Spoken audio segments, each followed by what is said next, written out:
This is the Stanmore II, made by Marshall. It's an excellent Bluetooth speaker.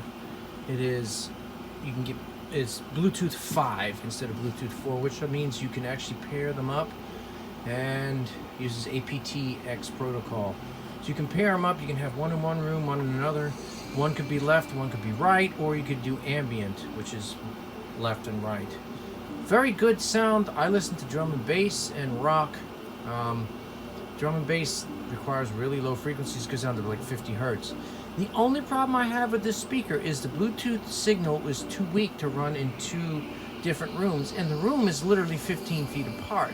There's a ton of electronics, there's a ton of Wi-Fi in this place that keeps interfering with the signal, where this one is the master and the other one is the slave, and this one's fine, but the other room is just struggling to keep up. You can hear the thing playing real fast and then slowing down. It's real fast and slowing down.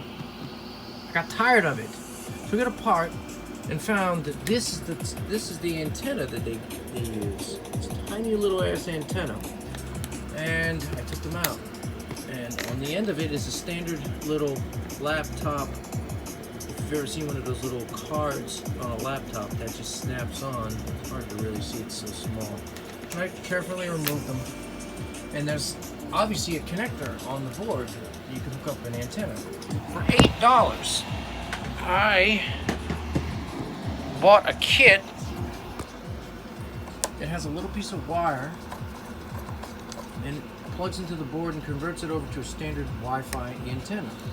I then drill the hole in the back of the two speakers, and now we have external antennas that you can move around. You can put high gains or low gain and just wherever you want. Kind of looks stupid, but you know what? It seems to be working considerably better. Got a little tail now, you know. I'll show you the other one that did the same thing. Yeah, they're not resellable now because I've modified them a little bit. Well, here's the second one in the other room.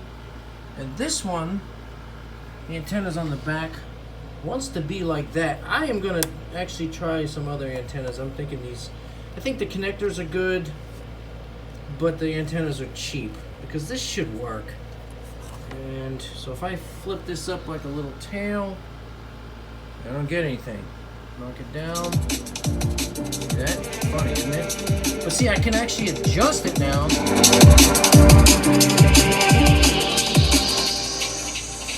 That's it, you know. So that's today's project. It took me probably about an hour to take both of them apart, test it, put it back together, drill the holes, clean it out, you know.